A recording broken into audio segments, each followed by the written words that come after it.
श्री गणेशाय नमः। ओम श्री परमात्मने नमः। मत्स्य महापुराण 48वां अध्याय।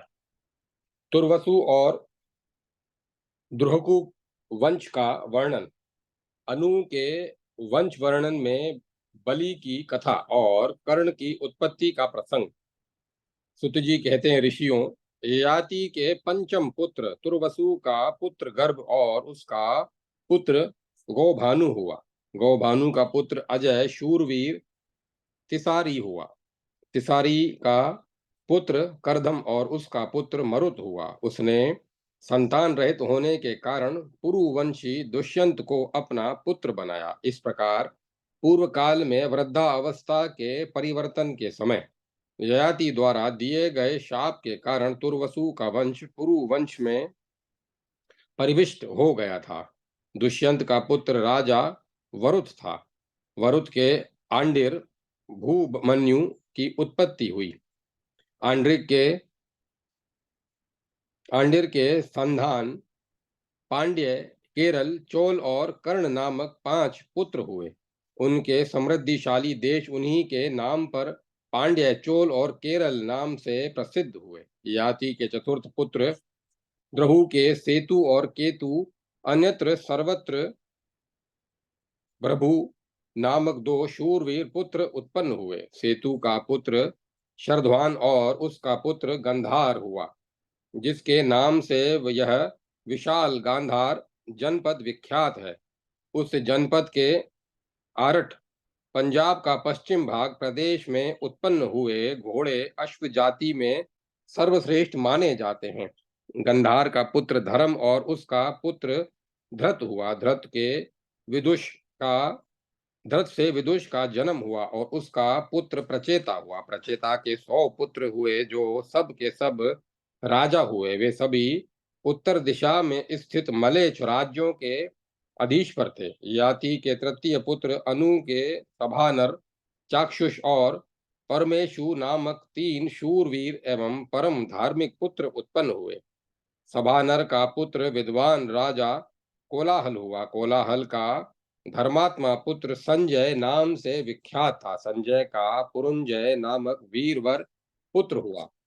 महाराज जन्मजय प्रथम पुरुंजय के पुत्र हुए। राजऋषि जन्मजय से महाशाल नामक पुत्र पैदा हुआ, जो इंद्रतुल्य तेजस्वी और प्रतिष्ठित कीर्ति वाला राजा हुआ। उन महाशाल के महामना नामक पुत्र पैदा हुआ, जो परम धर्मात्मा, महान मनस्वी तथा 7 द्वीपों का अधीश्वर चक्रवर्ती सम्राट हुआ। महामना ने 2 पुत्रों को जन्म दिया। वे दोनों धर्मज्ञ उशीनर और तितिक्षु नाम से विख्यात हुए। उशीनर की भ्रुषा, कृषा, नवा, दृशा और देवी दृशदवती, ये 5 पत्नियां थी, जो सभी राजऋषियों की कन्याएं थी। उनके गर्भ से उशीनर के परम धर्मात्मा एवं कुलवर्धक पुत्र उत्पन्न हुए थे। वे सभी उशीनर की वृद्धावस्था के में महान तप के फल स्वरूप पैदा हुए थे। वृषाकु वृषा वृषा का पुत्र नृग और नवा का पुत्र नव हुआ। कृषा ने कृष को जन्म दिया। दृशा के सुवर्त नामक पुत्र हुआ।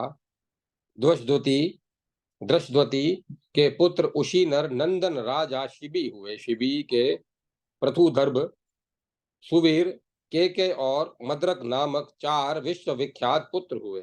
ये सभी शिबी गण नाम से भी प्रसिद्ध थे। उनके समृद्धिशाली जनपद केके, व्यास और शतलज के मध्य पंजाब का पश्चिमोत्तर भाग, मर्दक, सोवीर, सिंध का उत्तरी भाग और पौर नाम से विख्यात थे। नृग का जनपद केके और सुव्रत का अम्भष्ट नाम से प्रसिद्ध था। कृष की राजधानी वृषालापुरी थी। नव राष्ट्र के अधीश्वर थे। अब तितिक्षु की संतति का वर्णन सुनिए। तितुषियु पूर्व दिशा में विख्यात राजा हुआ। उसका पुत्र वृषधर्त और वृषधर्त का पुत्र सैन हुआ। सैन के सुतपा नामक पुत्र उत्पन्न हुआ और सुतपा का पुत्र बलि हुआ। महायोगी बलि अपने वंश के नष्ट हो जाने पर संतान की कामना से मानव योनि में उत्पन्न हुआ था। उसे महान आत्मबल से संपन्न भगवान विष्णु ने वामन रूप से बंधनों द्वारा बांध लिया था। राजा बलि ने 5 क्षेत्रज्ञ पुत्रों को जन्म दिया जो सभी आगे चलकर पृथ्वीपति हुए। उसने अंग, वंग, ब्रह, पुंड्र और कलिंग नामक पुत्रों को पैदा किया जो बलि के क्षेत्रज्ञ पुत्र कहलाते हैं। ये बलि पुत्र ब्राह्मण से उत्पन्न होने के कारण ब्राह्मण थे और समृद्धशाली बलि के वंश प्रवर्तक हुए। पूर्व काल में ब्रह्मा ने प्रसन्न होकर बुद्धिमान बलि को ऐसा वरदान दिया था कि तुम महान योगी होगे, कल्प पर्यंत परिमाण वाली तुम्हारी आयु होगी, तुम संग्राम में किसी से पराजित नहीं होगे, धर्म के विषय में तुम्हारी बुद्धि उत्तम होगी, तुम त्रिकालदर्शी और असुर वंश में प्रधान होगे, युद्ध में तुम्हें अनुपम विजय प्राप्त होगी, धर्म के विषय में तुम तत्वदर्शी होगे। इसके परिणाम स्वरूप समृद्धशाली बलि चारों नियत ब्राह्मण, क्षत्रिय, वैश्य, शूद्र वर्णों की स्थापना करने वाला हुआ। बलि के 5 क्षेत्रज्ञ पुत्रों में के वंश भी उन्हीं के नाम पर अंग, वंग, सुरक, पुंड्र और कलिंग नाम से विख्यात हुए। उनमें अंग के वंश का वर्णन सुनिए। ऋषियों दीर्घतमा के प्रभाव से सुदेशना का जो ज्येष्ठ पुत्र उत्पन्न हुआ उसका नाम अंग था। तत्पश्चात कलिंग, पुंड्र, सुर और वंगराज का जन्म हुआ। ये 5 दैत्यराज बलि के क्षेत्रज पुत्र थे। ये सभी पुत्र महर्षि दीर्घतमा द्वारा बलि को प्रदान किए गए थे। तदंतर उन्होंने मानव योनि में कई संतान उत्पन्न की। एक बार सुरभि गौ दीर्घतमा के पास आकर उनसे बोली, विभो, आपने हम लोगों के प्रति अनन्य भक्ति होने के कारण भली भांति विचार कर पशु धर्म को प्रमाणित कर दिया है, इसलिए मैं आप पर परम प्रसन्न हूँ। अनघ, आपके शरीर में बृहस्पति का अंशभूत जो यह पाप स्थित है, उस घोर अंधकार को सूंघकर मैं आपसे दूर किए देती हूँ। साथ ही आपके शरीर से बुढ़ापा, मृत्यु और अंधकार को भी सूंघकर हटा दे रही हूँ। ऐसा कहकर सुरभि ने उनके शरीर को सूंघा। सुरभि के सूंघते ही वे मुनि श्रेष्ठ दीर्घतमा तुरंत दीर्घायु, सौंदर्यशाली शरीर और सुंदर नेत्रों से युक्त हो गए। इस प्रकार गौ द्वारा अंधकार के नष्ट कर दिए जाने पर वे गौतम नाम से प्रसिद्ध हुए। तदंतर कक्षीवान अपने पिता गौतम के साथ गिरिवर्ज को जाकर उन्हीं के साथ निवास करता हुआ चिरकालिक तपस्या में संलग्न हो गया। वहां वह नित्य पिता का दर्शन और स्पर्श करता था। दीर्घ काल के पश्चात महान तपस्या से शुद्ध हुए कुक्षीवान ने शूद्रा माता के गर्भ से उत्पन्न हुए शरीर को तपाकर ब्राह्मणत्व की प्राप्ति कर ली। तब पिता गौतम ने उससे कहा, बेटा, तुम्हारे जैसे यशस्वी सत्पुत्र से मैं पुत्रवान हो गया हूँ, धर्मज्ञ, अब मैं कृतार्थ हो गया। ऐसा कहकर गौतम अपने शरीर का त्याग कर ब्रह्मलोक को चले गए। ब्राह्मणत्व को की प्राप्ति करके कुक्षीवान ने हजारों पुत्रों को उत्पन्न किया। कुक्षीवान के वे पुत्र कोशमांड और गौतम नाम से विख्यात हुए। इधर बलि ने अपने 5 निष्पाप पुत्रों का अभिनंदन करके उनसे कहा, पुत्रों, मैं कृतार्थ हो गया। स्वयं धर्मात्मा एवं सामर्थ्यशाली बलि योग माया से समावृत था। वह संपूर्ण प्राणियों से अदृश्य रहकर काल की प्रतीक्षा कर रहा था। उन पुत्रों में अंग का पुत्र राजा दधिवाहन हुआ। राजा द्विरथ दधि वाहन के पुत्र कहे जाते हैं। द्विरथ का पुत्र विद्वान राजा धर्मरथ था। ये धर्मरथ बड़े संपत्तिशाली नरेश थे। इन्होंने विष्णुपद पर्वत पर महात्मा शुक्राचार्य के साथ सोम रस का पान किया था। धर्मरथ का पुत्र चित्ररथ हुआ। उसका पुत्र सत्यरथ हुआ और उससे दशरथ का जन्म हुआ, जो लोमपाद नाम से विख्यात था। उसके शांता नाम की एक धत्रीमा कन्या हुई थी। दशरथ का पुत्र महायशस्वी शूरवीर चतुरंग हुआ। चतुरंग का पुत्र प्रथुलाक्ष नाम से प्रसिद्ध हुआ। अपने कुल की वृद्धि करने वाला वह प्रथुलाक्ष महर्षि ऋष्यशृंग की कृपा से पैदा हुआ था। प्रथलाक्ष के चरम चंप नामक पुत्र हुआ। चंप की राजधानी का नाम चंपा भागलपुर था, जो पहले मालिनी नाम से प्रसिद्ध थी। पूर्णभद्र की कृपा से चंप का पुत्र हर्यंग हुआ। इस राजा के यज्ञ में महर्षि विभानक ने मंत्रों द्वारा एक ऐसे हस्ती को भूतल पर अवतीर्ण किया था, जो शत्रुओं को विमुख कर देने वाला एवं उत्तम वाहन था। हर्यंग का पुत्र भद्ररथ पैदा हुआ। भद्ररथ का पुत्र राजा भृतकर्मा हुआ। उसका पुत्र भृतभानु हुआ। उससे महात्मान का जन्म हुआ। राजेंद्र भृतभानु ने एक अन्य पुत्र को भी उत्पन्न किया था, जिसका नाम जयद्रथ था। उससे राजा भरदत्थ का जन्म हुआ। भरदत्थ से विश्व विजयी जन्मेजय पैदा हुआ था। उसका पुत्र अंग था और उससे राजा कर्ण की उत्पत्ति हुई थी। कर्ण का वृक्षसेन और उसका पुत्र पृथुसेन हुआ। द्विजवरों, ये सभी राजा अंग के वंश में उत्पन्न हुए थे। मैंने इनका अनुपूर्वी विस्तार पूर्वक वर्णन कर दिया। अब आप लोग पुरु के वंश का वर्णन सुनिए। ऋषियों ने पूछा, सुत जी, कर्ण जैसे अधिरथ सुत के पुत्र थे, पुनः किस प्रकार अंग के पुत्र कहलाए? इस रहस्य को सुनने की हम लोगों की उत्कट इच्छा है। इसका वर्णन कीजिए, क्योंकि आप कथा कहने में परम प्रवीण है। सुत जी कहते हैं, ऋषियों, भृगुभानु का पुत्र ब्रह्मना नाम का राजा हुआ। उसके दो पत्नियां थी। वे दोनों शैब्य की कन्याएं थी। उनका नाम यशोदेवी और सत्या था। अब मुझसे उन दोनों का वंश वर्णन सुनिए। ब्रह्मना के संयोग से यशोदेवी ने राजा जयद्रथ को और सत्या ने विश्व विख्यात विजय को जन्म दिया था। विजय का पुत्र भरतपुत्र और उसका पुत्र भरतरथ हुआ। भरतरथ का पुत्र महामना सत्यकर्मा हुआ। सत्यकर्मा का पुत्र अधिरथ हुआ। यही अधिरथ सूत नाम से भी विख्यात था, जिसने गंगा में बहते हुए कर्ण को पकड़ा था। इसी कारण कर्ण सूत पुत्र कहे जाते हैं। इस प्रकार कर्ण के प्रति जो किंवदंती फैली है, उसे पूर्णतः मैंने आप लोगों से कह दिया। इस प्रकार श्री मत्स्य महापुराण के सोमवंश वर्णन प्रसंग में 48वां अध्याय संपूर्ण हुआ।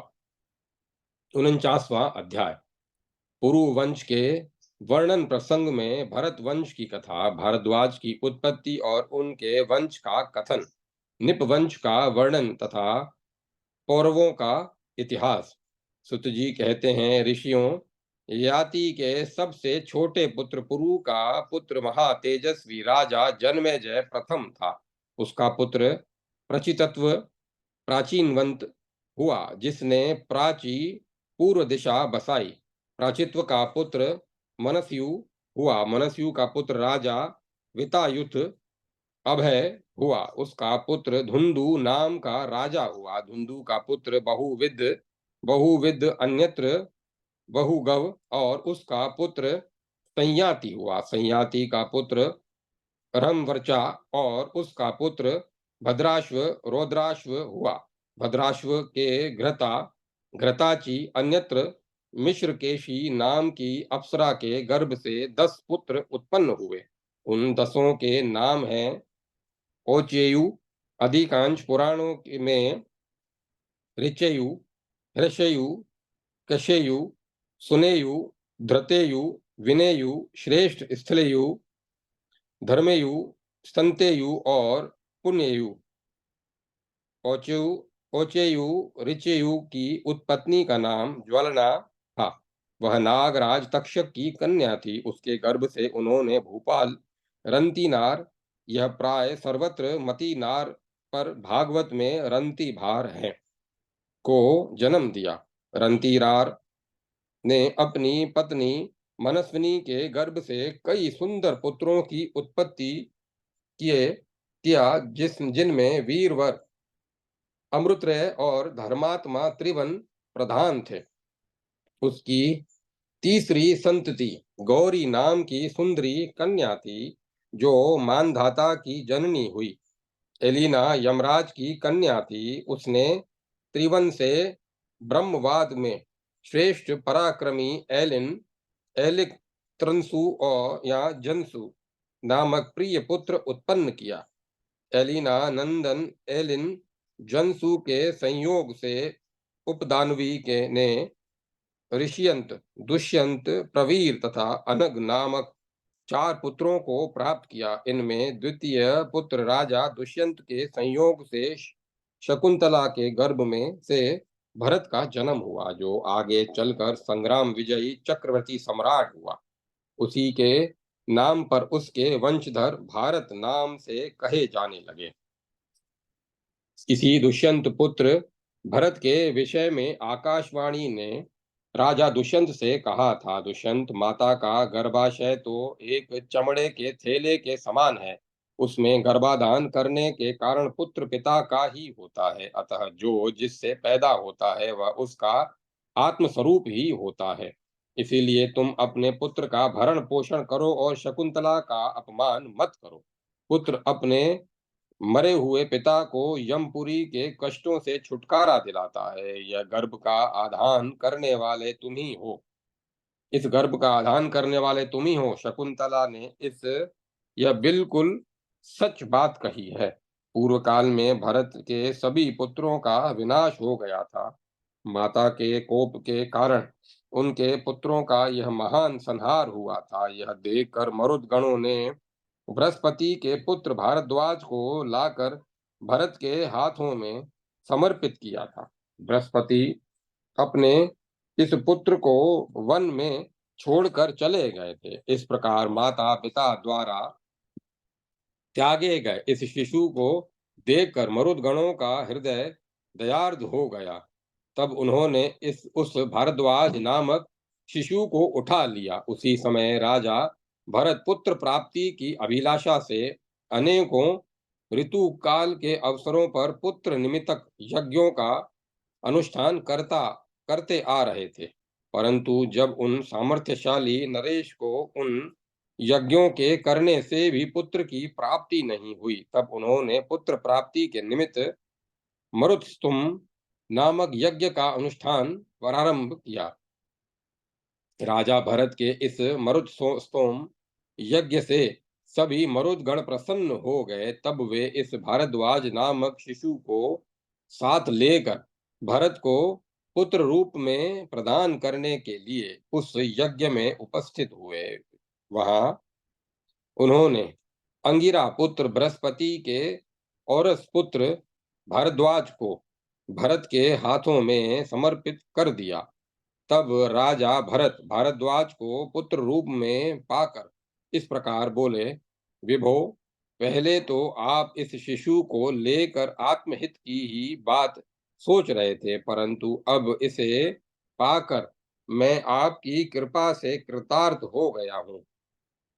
पुत्र जन्म के हेतु किए गए पहले के सभी यज्ञ विथत निष्फल हो गए थे। इसीलिए वह भारद्वाज राजा विथत के नाम से प्रसिद्ध हुआ। उस भारद्वाज से भी भूतल पर ब्राह्मण और क्षत्रिय दोनों प्रकार के पुत्र उत्पन्न हुए, जो दुष्मश्याण नाम और कौलिन नाम से विख्यात हुए। तदंतर विथत के पुत्र रूप में प्राप्त हो जाने पर राजा भरत उसे राज्याभिषिक्त करके स्वर्गलोक को चले गए। राजऋषि भरद्वाज भी यथा समय अपने पुत्र को राज्य पर अभिषिक्त करके स्वर्गलोक सिधारे। महायशस्वी भू मन्यु वितत का पुत्र था। भूमन्यु के भृतक्षत्र, महावीर्य, नर और वीरशाली गर्ग नामक 4 पुत्र थे, जो वायु आदि 4 महातत्वों के समान थे। नर का पुत्र संकृति हुआ। संकृति के 2 पुत्र महायशस्वी गरुधि और रंतिदेव हुए। ये दोनों सत्कृति के गर्भ से उत्पन्न हुए बतलाए जाते हैं। गर्ग के पुत्र रूप में विद्वान शिवी उत्पन्न हुआ। उसके वंशधर, जो क्षत्रियांश से युक्त द्विज थे, शैव्य और गर्ग के नाम से विख्यात हुए। शिवी के आर्यन्तनय और बुद्धिमान उरश्व नामक 2 पुत्र थे। उरश्व की पत्नी विशाला ने त्रैरुण, पुष्करी और महायशस्वी कवि इन तीनों पुत्रों को जन्म दिया। ये सभी पुरुषव कहलाते हैं और अंत में ब्राह्मणत्व को प्राप्त हो गए थे। कव्य के वंशधरों भार्गव गोत्र प्रवरों में ये तीनों महर्षि कहे गए हैं। इस प्रकार गर्ग संस्कृत और कवि के वंश में उत्पन्न हुए लोग क्षत्रियांश के से युक्त ब्राह्मण थे। अंगिरा गोत्रीय भृतक्षत्र ने भी इस समृद्धिशालिनी पृथ्वी का शासन किया था। भृतक्षत्र का हस्ती नामक पुत्र हुआ। उसी ने पूर्व काल में इस हस्तिनापुर नामक नगर को बसाया था। हस्ती के अजमीड़, द्विमीड़ और पुरुमीड़ नामक 3 परम कीर्तिशाली पुत्र हुए। अजमीड़ की 3 पत्नियां थी, जो कुरुकुल में उत्पन्न हुई थी। वे नलिनी, धुमिनी और केशनी नाम से प्रसिद्ध थी। अजमीर ने उनके गर्भ से अनेकों पुत्रों को पैदा किया था, जो सभी देवताओं के समान वर्चस्वी, महान, तेजस्वी और धर्मात्मा थे। वे अपने वृद्ध पिता की तपस्या के अंत में महर्षि भारद्वाज की कृपा से उत्पन्न हुए थे। उनका विस्तार पूर्वक वृतांत मुझसे सुनिए। अजमेर के केशनी के गर्भ से कणव नामक 2 पुत्र कणक नामक पुत्र उत्पन्न हुआ। उसका पुत्र मेधातिथि हुआ। उससे कण्वयन ब्राह्मणों की उत्पत्ति हुई। धूमिनी के गर्भ से अजमेर के पुत्र रूप में राजा ब्रहुधनु का जन्म हुआ। ब्रधनु का पुत्र बृहंत, बृहंत का पुत्र ब्रहुमना और ब्रहुमना का पुत्र ब्रहुधनु नाम से विख्यात हुआ। ब्रधनु का पुत्र ब्रहुदिषु और उसका पुत्र जयद्रथ हुआ। उसका पुत्र अश्वजीत और उसका पुत्र सैनजीत हुआ। सैनजीत के रुचिराक्ष काव्य राजा दृढ़रथ और राजा वत्सावर्तक, ये 4 लोक विख्यात पुत्र हुए। इनमें वात्सर्वतक के वंशधर परिवत्सक नाम से कहे जाते हैं। रुचिराश्व का पुत्र महायशस्वी पृथुसेन हुआ। पृथुसेन से पौर का और पौर से नीव का जन्म हुआ। निप के पृथुसेन से पौर का और पौर से निप का जन्म हुआ। निप के अमित तेजस्वी पुत्रों की संख्या 100 थी। ये वे सभी राजा थे और निप नाम से ही विख्यात थे। काव्य के समर नामक पुत्र उत्पन्न हुआ, जो उन निपवंशियों का वंश प्रवर्तक, लक्ष्मी से युक्त और कीर्तिवर्धक था। वह समर के लिए सदा प्रयत्नशील रहता था। समर के पार संपार और स्वदश्व, ये 3 पुत्र हुए, जो संपूर्ण गुणों से संपन्न और भूतल पर विख्यात थे। पार का पुत्र पृथु हुआ और पृथु से सुकृत की उत्पत्ति हुई। उससे संपूर्ण गुणों से संपन्न विभ्राज नामक पुत्र पैदा हुआ। विभ्राज का पुत्र महायशस्वी और पराक्रमी अणु हुआ, जो सुखदेव जी का जमाता एवं कृत्वी का पति था। अणु का पुत्र राजा ब्रह्मदत्त हुआ उसका पुत्र युगदत्त और युगदत्त का पुत्र महायशस्वी विश्वक्सेन हुआ। अपने पुण्य कर्मों के फल स्वरूप राजा विभ्राज ने ही पुनः विश्वक्सेन रूप से जन्म धारण किया था। विश्वक्सेन का पुत्र उदकसेन हुआ, उसका पुत्र भल्लाट और उसका पुत्र जन्मेजय द्वितीय हुआ। इसी जन्मेजय की रक्षा के लिए उग्रायुध ने सभी निपवंशी नरेशों को मौत के घाट उतारा था।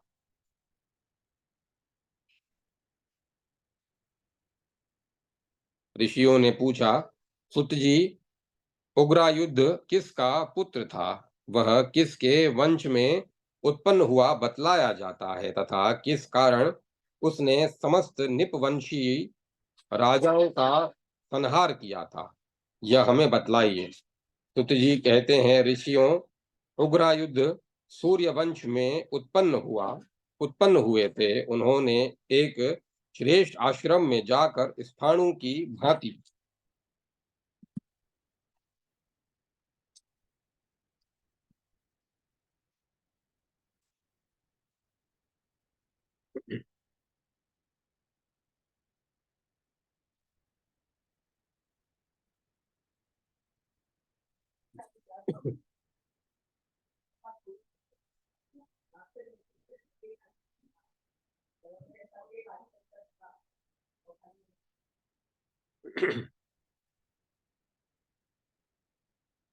उसी प्रकार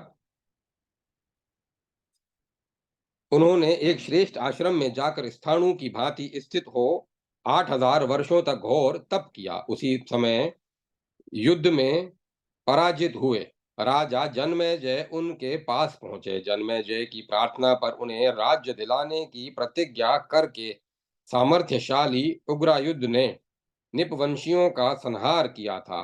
प्रथम तस्तु उग्रायुध ने उन्हें अनेक प्रकार के सांत्वनापूर्ण वचनों द्वारा समझाने बुझाने की चेष्टा की, किंतु जब वे उनकी बात न मानकर उन्हीं दोनों को मार डालने के लिए उतारू हो गए, तब मारने के लिए उदत हुए उनसे उग्रायुध ने कहा, जिस कारण तुम लोग मेरी बात को अनसुनी कर रहे हो, इसीलिए शरणागत की रक्षा के हेतु मैं तुम लोगों को इस प्रकार का शाप दे रहा हूं कि यदि मैंने तप का अनुष्ठान किया है तो यमराज तुम सबको अपने घर उठा ले जाए। तदंतर अपने सामने ही उन्हें यमराज द्वारा घसीटा जाता हुआ देखकर उग्रायुध के हृदय में अतिशय दया उत्पन्न हो गई। तब उन्होंने जन्मेजय से कहा, जन्मेजय, तुम मेरे कहने से इन ले जाए गए हुए तथा ले जाए जाते हुए वीरों की रक्षा करो। जन्मेजय बोले, अरे पापी और दुराचारी यमदूतों, तुम लोग दंड के भागी होगे, अन्यथा इन्हें छोड़ दो। यमदूतों द्वारा भी इसी प्रकार का उत्तर दिए जाने पर राजा जन्मेजय ने यम के साथ चीरकाल तक युद्ध किया। अंतुगतवा उन्होंने भयंकर नारकीय व्याधियों के साथ उन सब को बलपूर्वक जीत कर यमराज सहित उन्हें उग्रायुध मुनि को समर्पित कर दिया। यह एक अद्भुत सी बात हुई। इससे प्रसन्न हुए यमराज ने राजा जन्मेजय को मुक्ति का उत्तम ज्ञान प्रदान किया। तत्पश्चात वे सभी यथोचित धर्म कार्य कर अविनाशी भगवान श्री कृष्ण में लीन हो गए। इन नरेशों के जीवन चरित्र को जान लेने पर मनुष्य उपमन्यु आदि का शिकार नहीं होता।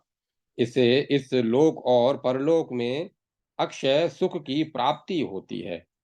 धुमिनी के गर्भ से अजमीण के पुत्र रूप में विद्वान उवनीर का जन्म हुआ। उसका पुत्र धृतिमान हुआ और उसका पुत्र सत्यधृति कहा जाता है। सत्यधृति का पुत्र प्रतापी दृढ़नेमी हुआ। दृढ़नेमी का पुत्र सुधर्मा नामक भूपाल हुआ। सुधर्मा का पुत्र प्रतापी सार्वभौम था, जो भूतल पर एक छत्र चक्रवर्ती सम्राट के रूप में सुशोभित हुआ। उसके उस विशाल वंश में एक महापौरव नामक पुत्र उत्पन्न हुआ। राजा रुक्मरथ महापौरव के पुत्र कहे गए हैं। रुक्मरथ का पुत्र पुरुषार्व नाम का राजा हुआ। पुरुषार्व का पुत्र धर्मात्मा सुमति हुआ। सुमति का पुत्र धर्मात्मा राजा सन्नतिमान था। उस सन्नतिमान का कृत नामक महान प्रतापी पुत्र था, जो महात्मा हिरणाब कौशल्य कौथुम का शिष्य हुआ। इसी राजा ने सामवेद की संहिताओं को 24 भागों में विभक्त किया, जो प्राच्य साम के नाम से प्रसिद्ध हुई, तथा उन साम संहिताओं का गान करने वाले कार्त नाम से कहे जाने लगे।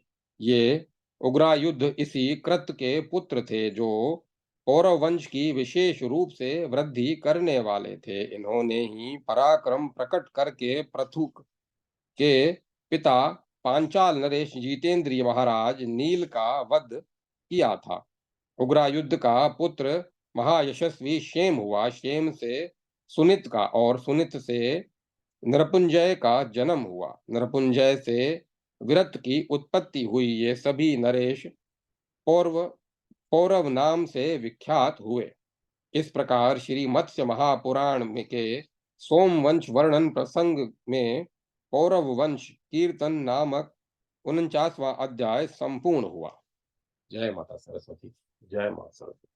जय माता सरस्वती। जय माता सरस्वती।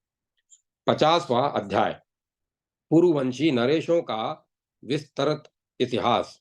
सुत जी कहते हैं, ऋषियों, अजमीन की नीलनी नाम की पत्नी के गर्भ से राजा नील का जन्म हुआ। नील की उग्र तपस्या के परिणाम स्वरूप सुशांति की उत्पत्ति हुई। सुशांति से पुरुजानु का, और पुरुजानु से पृथु का जन्म हुआ। पृथु का पुत्र भद्राश्व हुआ। अब भद्राश्व के पुत्रों के विषय में सुनिए।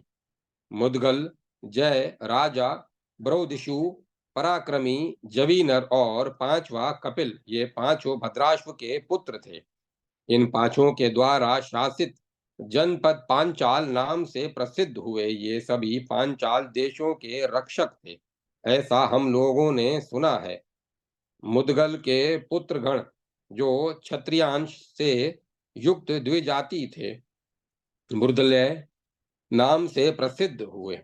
ये कणव और मृदुल के गोत्र में उत्पन्न होने वाले द्विजातीय अंगिरा के पक्ष में सम्मिलित हो गए। महायशस्वी भ्रमिष्ठ ने मुदगल के पुत्र रूप में जन्म लिया। उसका पुत्र इंद्रसेन और उसका पुत्र विंध्याश्व हुआ। विंध्याश्व के संयोग से मेनका के गर्भ से जुड़वी संतान उत्पन्न हुई थी, ऐसा सुना जाता है। उनमें एक तो राज ऋषि दिवोदास थे, और दूसरी यशस्विनी अहल्या थी। अहल्या ने शरद्वान गौतम के पुत्र ऋषि श्रेष्ठ शतानंद को उत्पन्न किया था। शतानंद का पुत्र महातपस्वी एवं धनुर्वेद का पारंगत विद्वान सत्यधृति हुआ। धर्मात्मा सत्यधृति का वीर्य अमोघ था। एक बार एक अप्सरा को देखकर सत्यधृति का वीर्य सरोवर में स्नान करते समय जल में स्खलित हो गया। उस वीर्य से उत्पन्न सरोवर में जुड़वी संतान उत्पन्न हो गई। वे उसी सरोवर में पल रहे थे। एक बार महाराज शांतनु शिकार के लिए निकले हुए थे। वे उस सरोवर में घूमते हुए उन बच्चों को देखकर कृपा परवश हो उन्हें उठा लाए। इस प्रकार मैंने शरद्वान के उन पुत्रों का, जो गौतम गोत्र नाम से विख्यात हैं, वर्णन कर दिया। अब इसके आगे दुर्दास की संतति का वर्णन कर रहा हूं, उसे सुनिए। दिवोदास का ज्येष्ठ पुत्र धर्मिष्ठ राजा मित्रयु हुआ। तत्पश्चात उससे छोटे मैत्रायण और उसके बाद मैत्रेय की उत्पत्ति हुई। ये सभी पुत्र ययाति के भाई यति के पक्ष के थे, और क्षत्रियांश से युक्त भार्गव भृगुवंशी कहलाते थे। राजा चेदवर मैत्रेयी के पुत्र कहे जाते हैं। चेदवर से विद्वान सुदास का जन्म हुआ। वंश के नष्ट हो जाने पर पुनः अजमिन सुदास के पुत्र रूप में उत्पन्न हुए। उन्हीं का दूसरा नाम सोमक भी है। सोमक का पुत्र जंतु हुआ। उसके मारे जाने पर महात्मा अजमेर सोमक के 100 पुत्र हुए। अजमेर की धुमिनी नाम की पत्नी थी जो पुत्रों की वृद्धि करने वाली थी। जंतु के मारे जाने से पुत्र का अभाव हो जाने पर वह 100 वर्षों तक दुष्कर तपस्या में संलग्न हो गई। इस समय एक समय भली भांति पवित्र किए हुए पदार्थों को ही भोजन करने वाली महान व्रत परायणा धूमिनी अग्निहोत्र के क्रम से विधि पूर्वक अग्नि में हवन करके नींद के वशीभूत हो गई। निरंतर अग्निहोत्र करने के कारण उसके शरीर का रंग धूमिल पड़ गया था। उसी समय अजमीर ने उसका उसमें गर्भाधान किया। उस गर्भ से धूमिनी ने ऋषक नामक पुत्र को उत्पन्न जन्म दिया, जो अपने 100 भाइयों में ज्येष्ठ था तथा जिसके शरीर का रंग धूम वर्ण का था। ऋषक से संवरण की और संवरण से कुरु की उत्पत्ति हुई, जिन्होंने प्रयाग का अतिक्रमण कर कुरुक्षेत्र की तीर्थ रूप में कल्पना की थी। महाराज कुरु अनेकों वर्षों तक इस कुरुक्षेत्र को अपने हाथों जोतते हुए उन्हें इस प्रकार जोतते देखकर इंद्र ने भयभीत हो उन्हें वर प्रदान किया। इसी कारण कुरुक्षेत्र पुण्यप्रद और रमणीय क्षेत्र कहा जाता है। उन महाराज कुरु का वंश अत्यंत विशाल था, जो उन्हीं के नाम से आगे चलकर कौरव कहलाया। कुरु के सुधनवा, जन्हू, महातेजस्वी परीक्षित और शत्रु विनाशक प्रजन, ये 4 परम प्रिय पुत्र हुए। सुधनवा का पुत्र राजा च्यवन हुआ, जो बुद्धिमानों में श्रेष्ठ और धर्म और अर्थ के तत्व का ज्ञाता हुआ। च्यवन का पुत्र क्रमी हुआ, जो ऋष्य से उत्पन्न हुआ था। उन्हीं क्रमी के पुत्र महापराक्रमी चगोपरी चगोपरीचर वसु हुए। वे प्रभावशाली शूरवीर इंद्र के समान विख्यात और सदा विमान द्वारा आकाश में गमन करने वाले थे। चदोपरीचर के संयोग से गिरिका ने 7 संतानों को जन्म दिया। इनमें पहला महारथी मगधराज था, जो प्रद्रथ नाम से विख्यात हुआ। उसके बाद दूसरा प्रत्यश्रवा, तीसरा कृष्य, चौथा हरिवाहन, पांचवा यजुष और छठा मत्स्य नाम से प्रसिद्ध हुआ। 7वीं संतान काली नाम की कन्या थी। भद्रथ का पुत्र कुशाग्र नाम से विख्यात हुआ। कुशाग्र का पुत्र पराक्रमी वृषभ हुआ। वृषभ का पुत्र राजा पुण्यवान था। पुण्यवान के से पुण्य और उससे राजा शतधृति का जन्म हुआ। उसका पुत्र धनुष हुआ और उससे सर्व की उत्पत्ति हुई। सर्व का पुत्र संभव हुआ और उससे राजा भरदत्र का जन्म हुआ। भरदर्थ का पुत्र 2 टुकड़ों के रूप में उत्पन्न हुआ, जिन्हें जरा नाम की राक्षसी ने जोड़ दिया था। जरा द्वारा जोड़े दिए जाने पर वह जरासंध नाम से विख्यात हुआ। महाबली जरासंध अपने समय के समस्त क्षत्रियों का विजेता था। जरासंध का पुत्र प्रतापी सहदेव हुआ। सहदेव का पुत्र लक्ष्मीवान एवं महातपस्वी सोमवित हुआ। सोमवित से श्रुतश्रवा की उत्पत्ति हुई। मगध पर शासन करने के कारण ये सभी नरेश मागध नाम से विख्यात हुए। झनु ने सुरथ नामक भूपाल को पुत्र रूप में जन्म दिया।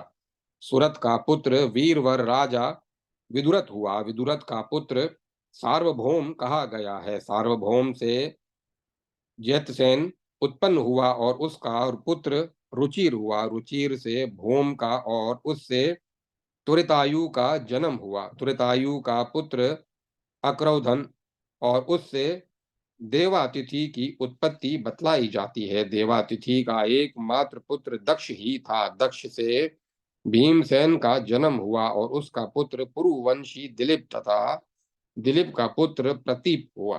प्रतीप के 3 पुत्र कहे जाते हैं। ये तीनों देवापी, शंतनु और ब्राहिक हैं। ब्राहिक के 7 पुत्र थे जो सभी राजा थे और ब्राहिक बलक देश के अधीश्वर थे। देवापी को प्रजाओं ने दोषी ठहरा दिया था, इसीलिए वह राजपाट छोड़कर मुनि हो गया। ऋषियों ने पूछा, सुत जी, प्रजाओं ने राजा देवापी को किस कारण दोषी ठहराया था तथा प्रजाओं ने इस उस राजकुमार का कौन सा दोष प्रकट किया था? सुत जी कहते हैं, ऋषियों, राजकुमार देवापी कुष्ठ रोगी था, इसीलिए प्रजाओं ने उसका आदर सत्कार नहीं किया। अब मैं शंतनु के भविष्य का वर्णन कर रहा हूं, उसे सुनिए। देवापी के वन चले जाने पर शंतनु राजा हुए। ये विद्वान तो थे ही, साथ ही महान वेद भी थे। उनकी महावेदता के प्रति लोग एक श्लोक कहा करते हैं, जिसका आशय यह है कि महाराज शंतनु जिस जिस रोगी अथवा वृद्ध को अपने हाथों से स्पर्श कर लेते थे, वह पुनः नौजवान हो जाता था। इसी कारण लोग उन्हें शंतनु कहते थे। उस समय प्रजागण उनके इस शंतृत्व, रोगी और वृद्ध को युवा बना देने वाले गुण का ही वर्णन करते थे। तदंतर प्रभावशाली राजा शंतनु ने जहु नंदिनी गंगा को जहु नंदिनी गंगा को अपनी पत्नी के रूप में वर्ण किया और उसके गर्भ से देवव्रत भीष्म नामक कुमार को पैदा किया।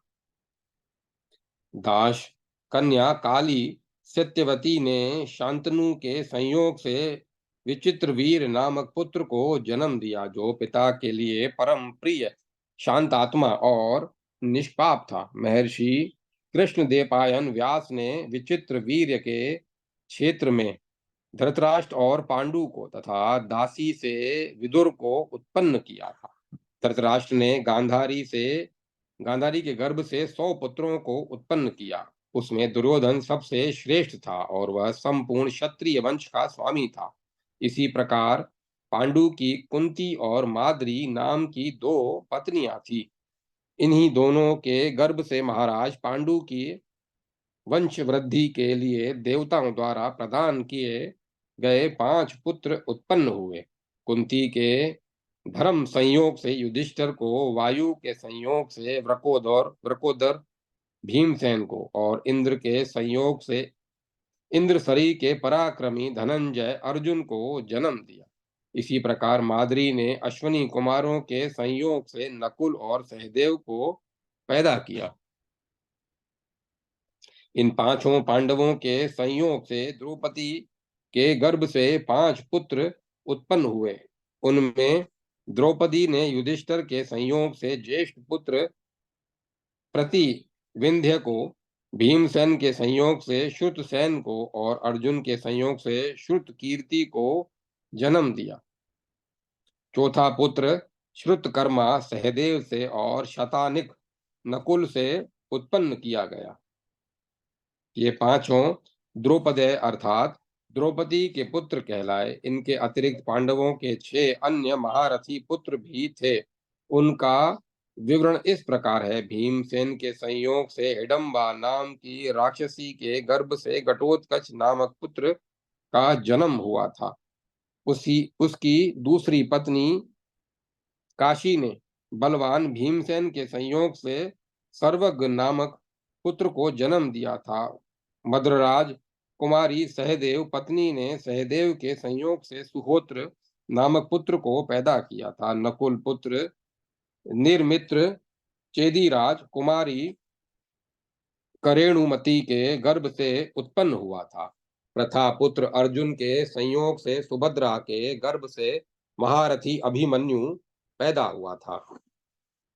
युधिष्ठिर पत्नी देवकी ने युधिष्ठिर के संयोग से योधे नामक पुत्र को जन्म दिया था। अभिमन्यु के पुत्र शत्रुओं की नगरी को जीतने वाले परीक्षित हुए। परीक्षित के पुत्र परम धर्मात्मा जन्मेजय तृतीय हुए।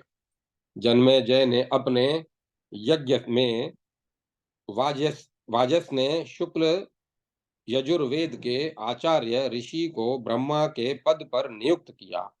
यह देखकर वैशंपायन कृष्ण यजुर्वेद के आचार्य ने उन्हें शाप देते हुए कहा, दुर्बुद्धे, तुम्हारा यह नवीन वचन अर्थात संहिता ग्रंथ भूतल पर स्थायी नहीं हो सकेगा।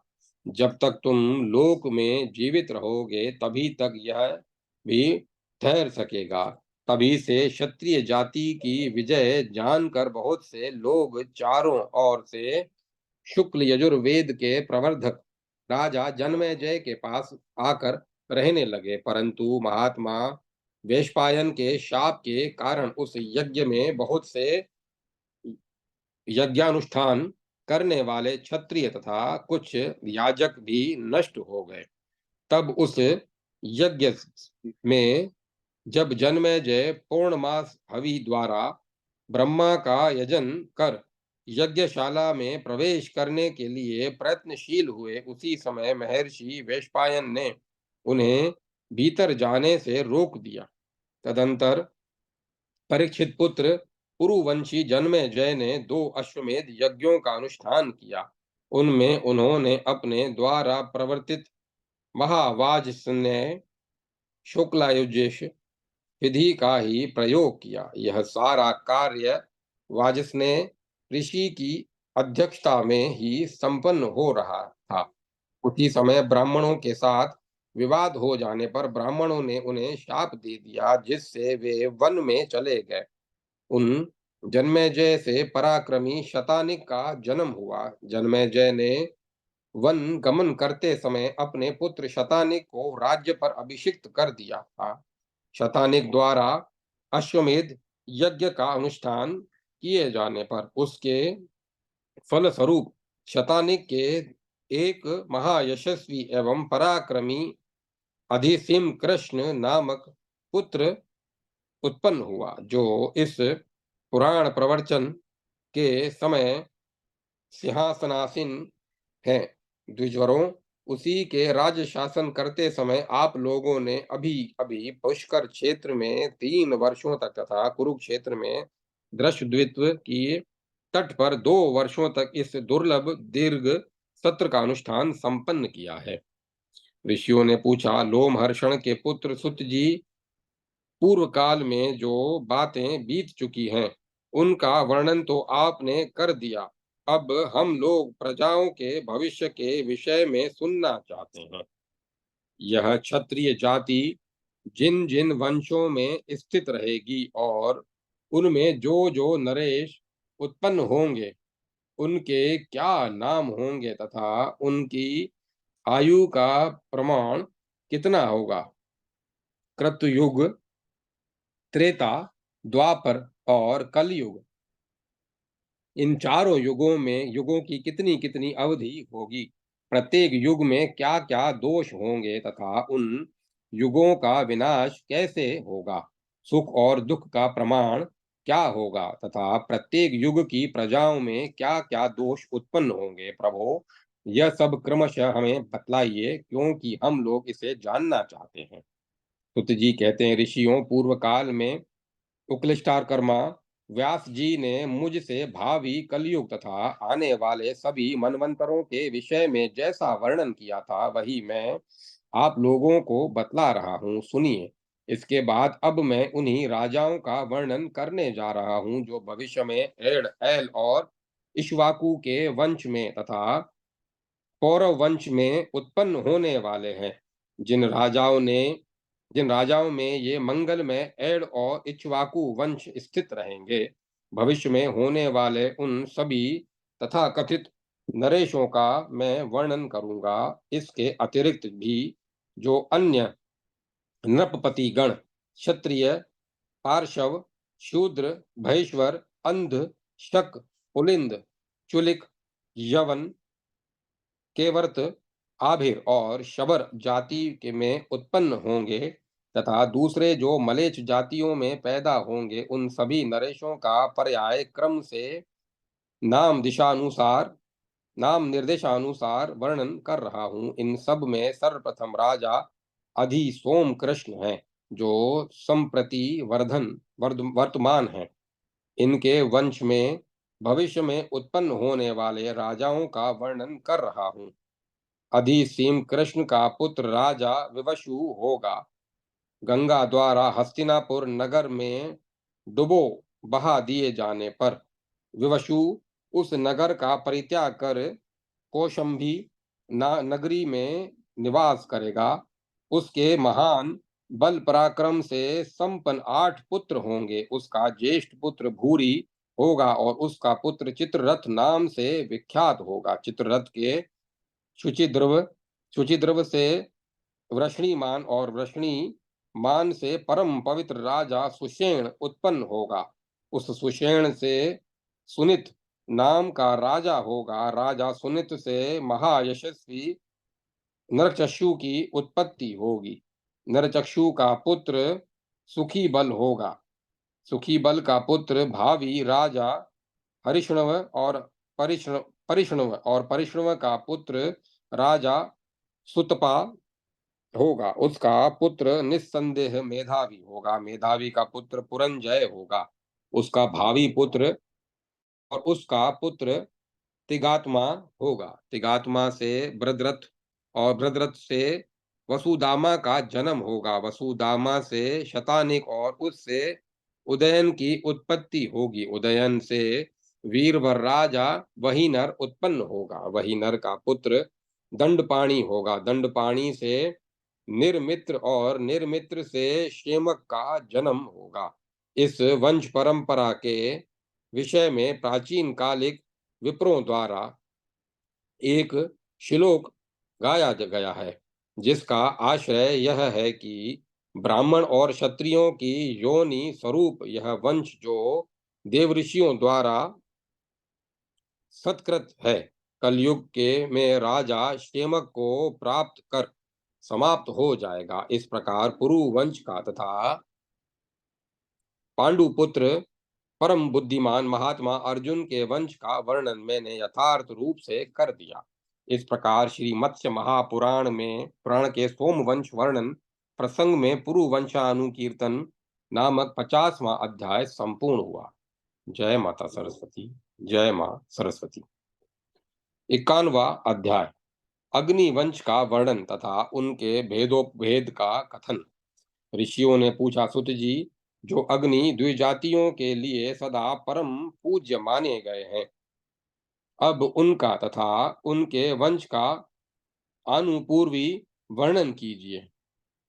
सुत जी कहते हैं, ऋषियों, स्वयंभू मनवंतर में जो ये अग्नि के अभिमानी देवता कहे गए हैं, वे ब्रह्मा के मानस पुत्र हैं।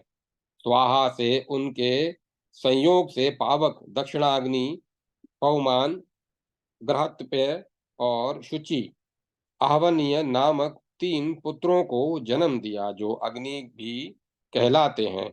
उनमें से पावक को वेदुत जल बिजली से उत्पन्न, पवमान को मृथय निर्मथन करने पर उत्पन्न और शुचि को सौर सूर्य के संबंध से उत्पन्न अग्नि कहा जाता है। ये सभी अग्नि स्थावर स्थिर स्वभाव वाले माने गए हैं। पवमान के पुत्र जो अग्नि हुए, उन्हें काव्यवाहन कहा जाता है। पावक के पुत्र सहरक्षक और शुचि के पुत्र हव्यवाहन हुए। देवताओं के अग्नि हव्यवाह हैं, जो ब्रह्मा के प्रथम पुत्र हैं।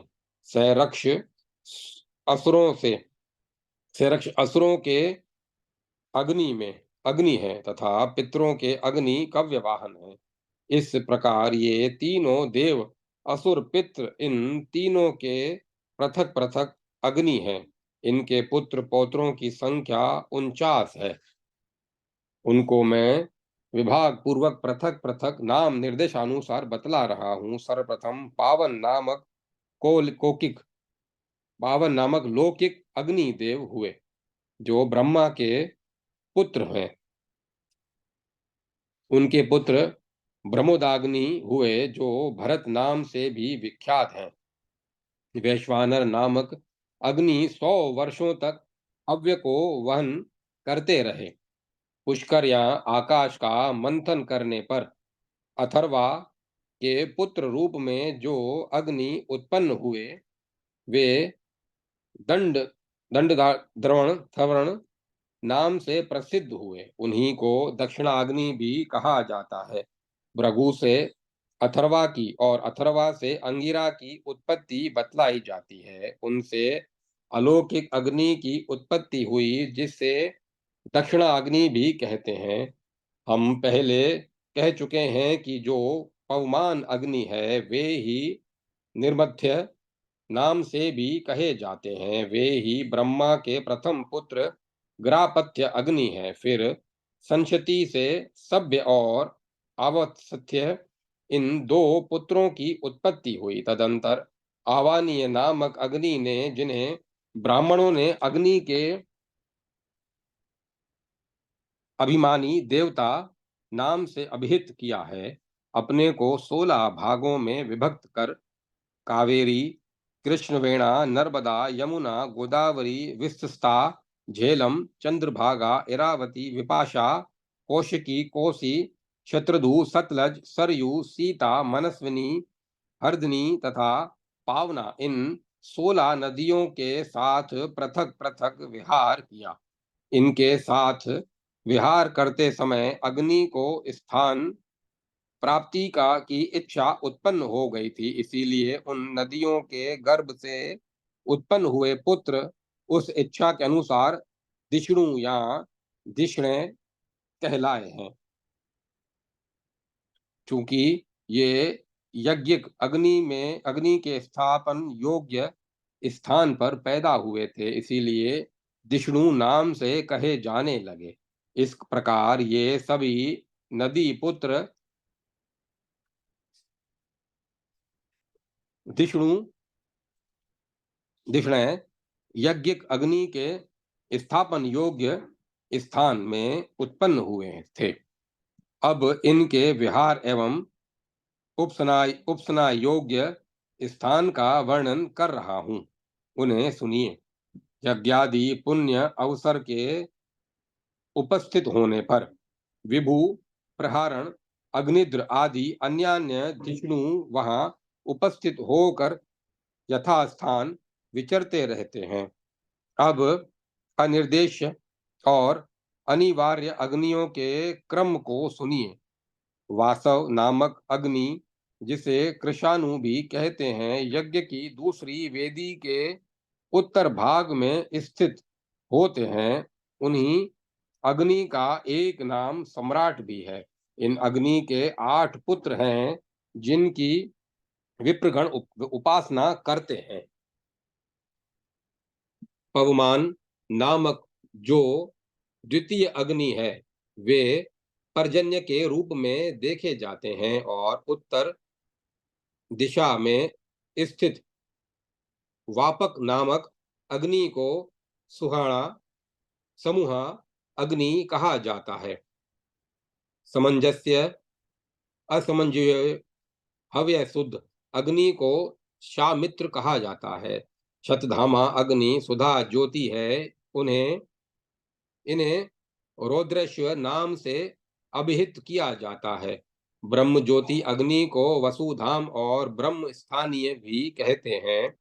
अजेक पाद उपासनीय अग्नि है। इन्हें शाला मुख भी कहा जाता है। अहिर्बंध्य अनिर्देश अग्नि है।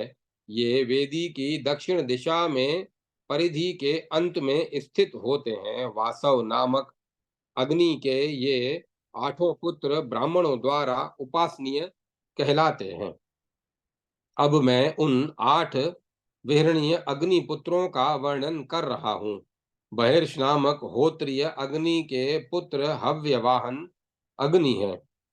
इसके पश्चात प्रचेता नामक प्रशंसनीय अग्नि की उत्पत्ति हुई, जिनका दूसरा नाम संसाहक है।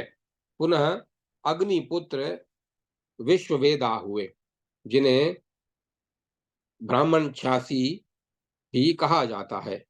जल से उत्पन्न होने वाले प्रसिद्ध सौम्भ अग्नि सेतु नाम से भी अभिहित होते हैं। इन दृश्य संज्ञक अग्नियों का यज्ञ के अग्नियों का यज्ञ में यथास्थान आवाहन होता है और ब्राह्मण लोग सोम रस द्वारा इनकी पूजा करते हैं। तत्पश्चात जो पावक नामक अग्नि है, जिन्हें सत्पुरुष गण योग नाम से पुकारते हैं, उन्हीं को अवधृत अग्नि समझना चाहिए। उनकी वरुण के साथ पूजा होती है। हृदय नामक अग्नि के पुत्र मन्युमान हैं, जिन्हें जठरा अग्नि भी कहते हैं।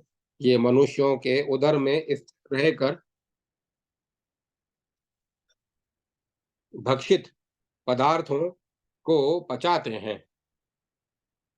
परंपरा में के संघर्ष से उत्पन्न हुए प्रभावशाली अग्नि को जो जगत में निरंतर प्राणियों को जलाते रहते हैं, विद्वाग्नि विद्वाग्नि कहते हैं। मन्युमान अग्नि के पुत्र संवर्तक हैं, जो अत्यंत भयंकर बताए जाते हैं। वे समुद्र में बड़वा मुख द्वारा निरंतर जलपान करते हुए निवास करते हैं। समुद्रवासी संवर्तक अग्नि के पुत्र सहरक्ष बतलाए जाते हैं। सहरक्ष मनुष्यों के घरों में निवास करते हैं और उनकी सभी कामनाओं को संपन्न करते हो रहते हैं। सहरक्षक के पुत्र काव्यादग्नि है, जो मरे हुए पुरुषों का भक्षण करते हैं। इस प्रकार ये सभी ब्राह्मणों द्वारा पावक नामक अग्नि के पुत्र बतलाए गए हैं। इनके अतिरिक्त जो अन्य पुत्र हैं, उन्हें 100 वीर्य से गंधर्वों और असुरों के ने हरण कर लिया था। अरणि के मंथन करने से जो अग्नि उत्पन्न होता है, वह तो ईंधन के आश्रित रहता है। पृथु योनि के लिए जिन अग्नि की नियुक्ति होती है, उन ऐश्वर्यशाली अग्नियों का नाम आयु है। आयु के पुत्र महिमान और उनके पुत्र दहन हैं, जो पाक यज्ञों के अभिमानी देवता हैं। वे ही इन उन यज्ञों में हवन किए गए हवि को खाते हैं। दहन के पुत्र अद्भुत नामक अग्नि है, जो समस्त देवलोक में दिए गए हव्य एवं कव्य का भक्षण करते हैं। ये वे महान यशस्वी और जनता के हितकारी हैं। ये प्रायश्चित निमित्त यज्ञों के अभिमानी देवता हैं। इसी कारण उन यज्ञों में हवन किए गए हव्य को खाते हैं। अद्भुत के पुत्र वीर नामक अग्नि है, जो देवांश से उद्भुत और महान कहे जाते हैं। उनके पुत्र विविधाग्नि हैं, जो के विविधाग्नि के पुत्र महाकवि हैं। विविधाग्नि के दूसरे पुत्र अर्क से 8 अग्नि पुत्रों की उत्पत्ति बतलाई जाती है। कामना पूर्ति के निमित्त किए जाने वाले यज्ञों के जो अभिमानी देवता हैं, उनका नाम रक्षुहा अग्नि है। उनका दूसरा नाम यतिकृत भी है। इनके अतिरिक्त सुरभि, पशुरत्न, नाद, हर्ष, रुक्मवान, प्रवर्ग्य और क्षेमवान, ये 8 अग्नि कहे गए हैं। ये सभी शुचि नामक अग्नि की संतान हैं। इन सब की संख्या 14 है। इस प्रकार मैंने इन सभी अग्नियों का वर्णन कर दिया, जिनका यज्ञ कार्य में प्रयोग किया जाता है। प्रलय काल में ये ही सभी अग्निपुत्र याम नामक श्रेष्ठ देवताओं के साथ स्वयंभू मनवंतर में सभी चेतन और अचेतन विहरणीय पदार्थों के अभिमानी देवता थे। इस पूर्व मनवंतर के समाप्त हो जाने पर पुनः प्रथम मनवंतर में ये सभी अग्नि गण शुर्क और याम नामक देवगणों के साथ स्थानाभिमानी देवता बनकर अग्रधर नामक अग्नि के साथ हव्य वहन का कार्य करते थे।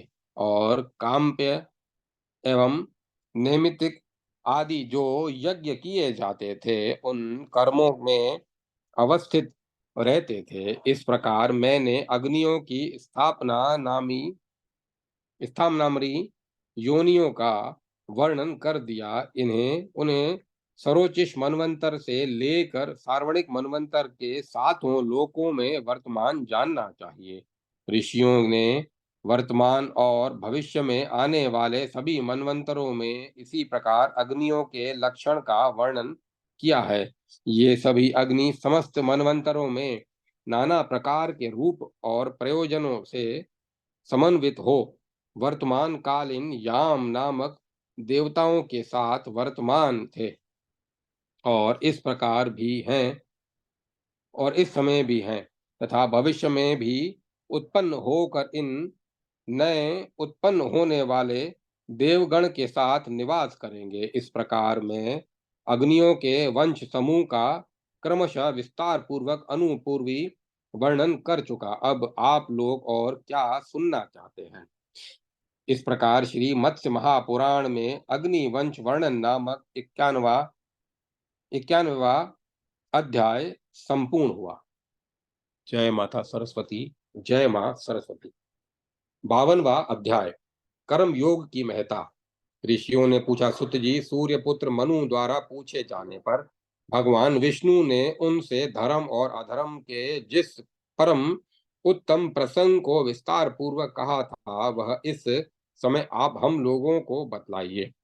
सुत जी कहते हैं, ऋषियों, प्रलय काल के उस एकार्ण के जल में मत्स्य रूपधारी विश्वात्मा भगवान विष्णु ने सूर्य पुत्र मनु के प्रति स्वर्ग के विस्तार का पूर्ण रूप से वर्णन किया था। साथ ही कर्म योग और सांख्य योग को भी उन्हें विस्तार पूर्वक यथार्थ रूप से बतलाया था। उसे ही मैं आप लोगों को सुनाना चाहता हूँ। ऋषियों ने पूछा, उत्तम व्रत का पालन करने वाले सुत जी, आपके लिए लोक में कोई वस्तु अज्ञात तो है नहीं, अतः हम लोग आपसे कर्म योग का लक्षण सुनना चाहते हैं। सुत जी कहते हैं, ऋषियों, विष्णु भगवान ने जिस प्रकार कर्म योग का आख्यान कर्म योग की आख्या की थी उसे मैं बतला रहा हूँ। कर्म योग ज्ञान योग से हजारों गुना अधिक प्रशस्त है, क्योंकि ज्ञान कर्म योग से ही प्रादुर्भूत होता है। अतः वह परम पद है। ब्रह्म भी कर्म ज्ञान से उद्भूत होता है। कर्म के बिना तो ज्ञान की सत्ता ही नहीं है। इसीलिए कर्म योग के अभ्यास में संलग्न मनुष्य अविनाशी तत्व को प्राप्त कर लेता है। संपूर्ण वेद और वेदज्ञों के आचार विचार धर्म के मूल हैं।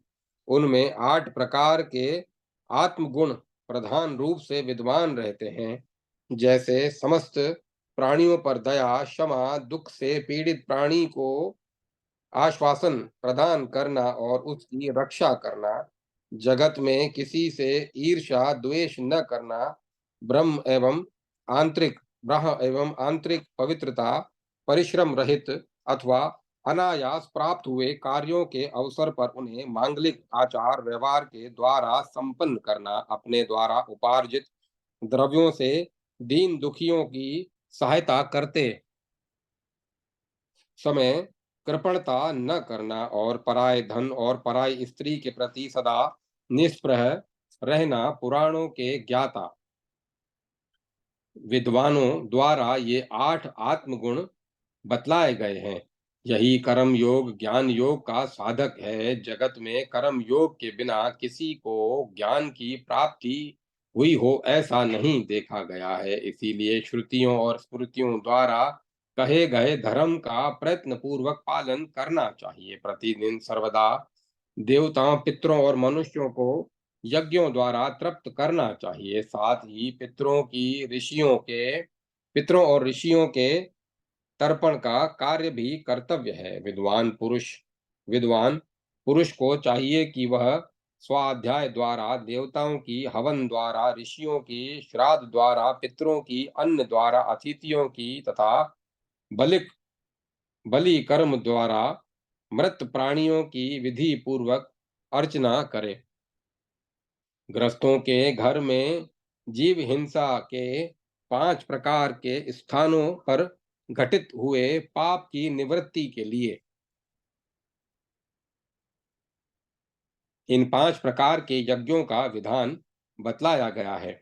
ग्रस्त के घर में जीव हिंसा के 5 स्थान ये हैं: कंडनी, वस्तुओं के कूटने का पात्र, ओखली, खरल आदि, पेशनी, पसीने का उपकरण, चक्की, सिलवट आदि, चुल्ली, चूल्हा, जलकुंभी, पानी रखने वाले घड़े और प्रमार्जनी, झाड़ू आदि। इन स्थानों पर उत्पन्न हुए पाप के कारण ग्रस्त पुरुष स्वर्ग नहीं जा सकता। अतः उन पापों के विनाश के लिए ये 5 यज्ञ बतलाए गए हैं। द्विजातियों के लिए जो 40 प्रकार के संस्कार बतलाए गए हैं, उनसे संस्कृत होने पर भी जो मनुष्य उपर्युक्त 8 आत्मगुणों से रहित हैं, वह मोक्ष का भागी नहीं हो सकता। इसीलिए आत्मगुणों से संपन्न होकर ही वैदिक कर्म का अनुष्ठान करना चाहिए। गृहस्थ को सदा उपार्जित धन द्वारा गौओं और ब्राह्मणों का कल्याण करना चाहिए। उसका कर्तव्य है कि वह व्रत एवं उपवास आदि करके गौ, पृथ्वी, स्वर्ण, वस्त्र, गंध, माला और जल आदि से ब्रह्मा, विष्णु, सूर्य, रुद्र और वसु स्वरूप शिव की श्रद्धा पूर्वक विधि सहित पूजा करे। इसमें कृपणता न करे। जो ये इंद्रियों के अगोचर, परम शांत, सूक्ष्म से भी सूक्ष्म, अव्यक्त, अविनाशी एवं विश्व स्वरूप भगवान वासुदेव हैं, उन्हीं की ये विभूतियां हैं। उन विभूतियों के नाम ये हैं: ब्रह्मा, भगवान विष्णु, सूर्य, शिव, 8 वसु, 11 गणाधिप, लोकापालाधीश्वर, पितृ और मातृकाएं। चराचर जगत सहित ये सभी विभूतियां बतलाई गई हैं। ब्रह्मा आदि 4, ब्रह्मा, विष्णु, सूर्य, शिव देवता मूल रूप से इस जगत के अव्यक्त अधिपति कहे जाते हैं। इसीलिए ब्रह्म, सूर्य, विष्णु अथवा शिव की अभेद भाव से पूजा करनी चाहिए। चराचर जगत की पूजा संपन्न हो जाती है। सूर्य, ब्रह्मा आदि तीनों देवताओं के परम धाम हैं, जिनमें वे निवास करते हैं। सूर्य देव वेदों के मूर्त स्वरूप हैं, अतः उनकी प्रयत्न पूर्वक पूजा करनी चाहिए। इसीलिए मनुष्यों को चाहिए कि वह अग्नि अथवा ब्राह्मणों के मुखों में उनका आवाहन करके दान, व्रत, उपवास, हवन, जप आदि द्वारा उनकी पूजा करें। इस प्रकार जो मनुष्य कर्म योगानिष्ठ, वेदांत शास्त्र और स्मृति का प्रेमी तथा अधर्म में से सदा भयभीत रहता है, उसके लिए इस लोक अथवा परलोक में कुछ भी प्राप्तव्य नहीं रह जाता, अर्थात सभी पदार्थ उसके हस्तगत हो जाते हैं। इस प्रकार श्री मत्स्य महापुराण में कर्म योग महात्म्य नामक 52वां अध्याय संपूर्ण हुआ। जय माता सरस्वती। जय मां सरस्वती। 53वां अध्याय पुराणों की नामावली और उनका संक्षिप्त परिचय। ऋषियों ने पूछा, सुत जी, अब आप हम लोगों से क्रमशः पुराणों की संख्या का विस्तार पूर्वक वर्णन कीजिए, साथ ही उनके दान और धर्म की संपूर्ण अनुपूर्वी विधि भी यथार्थ रूप से बतलाइए। सुत जी कहते हैं, ऋषियों, ऐसे ही प्रश्न के उत्तर में उस समय पुराण पुरुष विश्वात्मा मत्स्य भगवान ने मनु के प्रति पुराणों के विषय में जो कुछ कहा था उसे सुनिए। मत्स्य भगवान ने कहा, राजऋषि ब्रह्मा जी ने सृष्टि निर्माण के समय समस्त शास्त्रों में सर्वप्रथम पुराण का ही स्मरण किया था। उसके बाद उनके मुखों से वेद प्रादुर्भूत हुए हैं।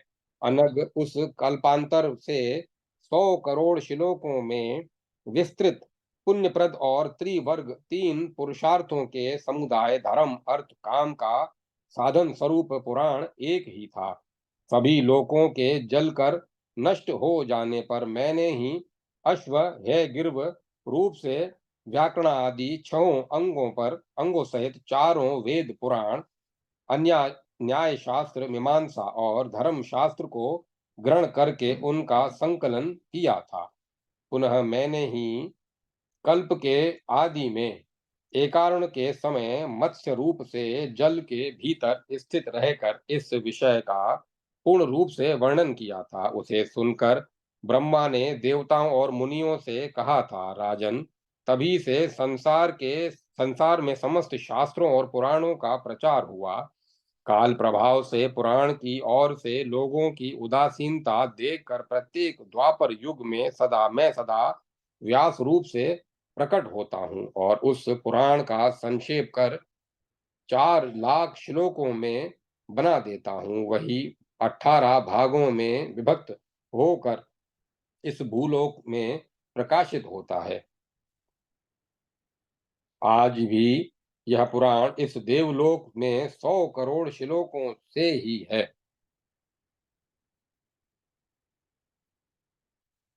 इसका पूरा सारांश मैंने संक्षेप में इस 4 लाख श्लोकों वाले पुराणों में भर दिया है। अब इन 18 पुराणों का यहाँ वर्णन किया जाता है। श्रेष्ठ मुनियों, अब मैं इसका नाम निर्देशानुसार वर्णन कर रहा हूँ, सुनिए। पूर्व काल में ब्रह्मा जी ने महर्षि मरीचि के प्रति जिनके श्लोकों का वर्णन किया था वह प्रथम ब्रह्म पुराण कहा जाता है, जिसमें उसमें 13,000 श्लोक हैं। जो मानव इस पुराण को लिखकर उस पुस्तक का जलधेनु दान के लिए जल में घड़े में कल्पित गौ के साथ वैशाख की पूर्णिमा तिथि के दिन ब्राह्मण को दान कर देता है, वह ब्रह्मलोक में पूजित होता है। जिस समय यह जगत स्वर्ण में और कमल के रूप में परिणित था, उस समय का वृतांत जिसमें वर्णन किया गया है उसे विद्वान लोग द्वितीय पद्म पुराण नाम से अभिहित करते हैं। उस पद्म पुराण की श्लोक संख्या 55,000 बताई जाती है। स्वर्ण निर्मित कमल से युक्त उस पुराण का जो मनुष्य तिल के साथ ज्येष्ठ मास में ब्राह्मण को दान करता है उसे अश्वमेध यज्ञ के फल की प्राप्ति होती है। महर्षि पराशर ने वराह कल्प के वृतांत का आश्रय लेकर जिन संपूर्ण धर्मों का वर्णन किया है उनसे युक्त तृतीय पुराण को वैष्णव विष्णु पुराण कहा जाता है। विद्वान लोग उसका प्रमाण 23,000 श्लोकों का बतलाते हैं। जो मानव आषाढ़ मास की पूर्णिमा को घृत धेनु युक्त इस पुराण का दान करता है उसका आत्मा पवित्र हो जाता है और वह वरुण लोक में जाता है। श्वेत कल्प के प्रसंग वश वायु ने इस मृत्यु लोक में जिन धर्मों का वर्णन किया था उसका संकलन जिसमें हुआ है उसे चतुर्थ वाव्ययी वायु पुराण या शिव पुराण कहते हैं। वह शंकर जी के महात्म्य से भी परिपूर्ण है। इस पुराण की श्लोक संख्या 24,000 बतलाई जाती है। जो मनुष्य श्रावण मास में श्रावणी पूर्णिमा को गुड़ धेनु और बैल के साथ इस पुराण का कुटुंबी ब्राह्मण को दान करता है वह पवित्र आत्मा होकर शिवलोक में एक कल्प तक निवास करता है, जिसमें गायत्री का आश्रय लेकर विस्तार पूर्वक धर्म का वर्णन किया गया है तथा जो वृत्तासुर वध के वृतांत से संयुक्त है उसे पंचम भागवत पुराण कहा जाता है। इसी प्रकार सारस्वत कल्प में जो श्रेष्ठ मनुष्य हो गए हैं लोक में उनके वृतांत से संबंधित पुराण को भागवत पुराण कहा जाता है। यह पुराण 18,000 श्लोकों का बतलाया जाता है। जो मनुष्य इसे लिखकर उस पुस्तक का स्वर्ण निर्मित सिंह के साथ भाद्रपद मास की पूर्णिमा तिथि को दान कर देता है, वह परम गति मोक्ष को प्राप्त हो जाता है। इस पुराण में ब्रह्मत कल्प का आश्रय लेकर देव ऋषि नारद ने धर्मों का उपदेश किया है। उसे छठ नारदीय नारद पुराण कहा जाता है। इसमें 50,000 श्लोक हैं। जो मनुष्य अश्वनी मास की पूर्णिमा तिथि को धेनु के साथ इस पुराण का दान करता है, वह पूर्व जन्म से रहित परम सिद्धि को प्राप्त हो जाता है। जिस पुराण में पक्षियों का आश्रय लेकर एक मुनि के प्रश्न करने पर धर्मचारी मुनियों द्वारा धर्म और अधर्म के विचार का जो कुछ व्याख्यान दिया गया है, उन सब का महर्षि मार्कंडेय ने पुनः विस्तार पूर्वक वर्णन किया है। वह लोक में सप्तम मार्कंडेय पुराण के नाम से विख्यात है। इसकी श्लोक संख्या 9,000 है। जो मनुष्य इस पुराण को लिखकर स्वर्ण निर्मित हाथी के सहित कीर्ति की पूर्णिमा को उस पुस्तक का दान करता है, वह पुंडरिक यज्ञ के फल का भागी होता है। जिसमें ईशान कल्प के वृतांत का आश्रय लेकर अग्नि ने महर्षि वशिष्ठ के प्रति उपदेश किया है, उसे अष्टम आग्नेय अग्नि पुराण कहते हैं। उसमें 16 सहस्त्र श्लोक हैं। जो मनुष्य इसे लिखकर उस पुस्तक का स्वर्ण निर्मित कमल और तिल धेनु सहित मार्गशीर्ष मास की पूर्णिमा तिथि को विधि विधान के साथ दान करता है, उसके लिए यह संपूर्ण यज्ञों का फल प्रदाता हो जाता है। जिसमें अघोर कल्प के वृतांत के प्रसंगवश सूर्य के महात्म्य का आश्रय लेकर ब्रह्मा ने मनु के प्रति जगत की स्थिति और प्राणी समूह के लक्षण का वर्णन किया है, तथा जिसमें प्राय भविष्यकालीन चरित्र का वर्णन आया है, उसे इस लोक में नवम भविष्य पुराण कहते हैं। उसमें 14,500 श्लोक हैं। जो मनुष्य ईर्ष्या द्वेष रहित हो पोष मास की पूर्णिमा तिथि को उसका गुड़ से पूर्ण घड़े सहित दान करता है, उसे अग्निहोष्टम नामक यज्ञ के फल की प्राप्ति होती है। जिसमें रथंतर कल्प के वृतांत का आश्रय लेकर सार्वणिक मनु ने नारद जी के प्रति भगवान श्री कृष्ण के श्रेष्ठ महात्म्य का वर्णन किया है, तथा जिसमें ब्रह्मवरा का वृतांत बारंबार वर्णित हुआ है, उसे दशम ब्रह्मवैवर्त पुराण कहते हैं। इसमें 18 सहस्त्र श्लोक हैं। जो मनुष्य माघ मास में पूर्णिमा तिथि को शुभ दिन में इस ब्रह्मवैवर्त पुराण का दान करता है, वह ब्रह्मलोक में सत्कृत होता है। जिसमें कल्पांत के समय अग्नि का आश्रय लेकर देवादिदेव महेश्वर ने अग्नि लिंग के मध्य में स्थित रहते हुए धर्म अर्थ काम मोक्ष चारों की प्राप्ति के लिए उपदेश दिया है। उस पुराण को स्वयं ब्रह्मा ने एकादश लिंग पुराण नाम से अभिहित किया है। उसमें 11,000 श्लोक हैं। जो मानव फाल्गुन मास की पूर्णिमा तिथि को तिल धेनु सहित इस पुराण का दान करता है, वह शिव जी की साम्यता को प्राप्त कर लेता है। मुनिवरों, जिसमें मानव कल्प के प्रसंग वश पुनः महावराह के महात्म्य का आश्रय लेकर भगवान विष्णु ने पृथ्वी के प्रति उपदेश दिया है, उसे भूतल पर द्वादश वराह पुराण कहते हैं। उस पुराण की श्लोक संख्या 24,000 बतलाई जाती है। जो मनुष्य गरुड़ की सोने की मूर्ति बनाकर उस मूर्ति तथा तिल धेनु के साथ उस पुराण का चैत्र मास की पूर्णिमा तिथि को कुटुंबी ब्राह्मणों को दान करता है, वह वराह भगवान की कृपा से विष्णु पद को प्राप्त कर लेता है। जिसमें कल्पांत जिसमें कल्पांत के समय स्वामी कार्तिक ने महेश्वर धर्मों का आश्रय लेकर शिवजी के सुशोभन चरित्रों से युक्त वृतांत का वर्णन किया है। उस त्रयोदश पुराण का नाम स्कंद पुराण है। वह मृत्यु लोक में 81,100 श्लोक का बतलाया जाता है। जो मनुष्य इसे लिखकर उस पुस्तक का स्वर्ण निर्मित त्रिशूल के साथ सूर्य के मीन राशि पर आने पर प्राय चैत्र मास में दान करता है, वह शिव पद को प्राप्त कर लेता है, जिसमें ब्रह्मा ने त्रिविक्रम के महात्म्य का आश्रय लेकर त्रिवर्गों का वर्णन किया है, उसे चतुर्दश वामन पुराण कहते हैं। उसमें 10,000 श्लोक हैं। यह कुरुम कल्प का अनुगमन करने वाला तथा मंगलप्रद है। जो मानव शरतकालीन विषुप योग में इसका दान करता है,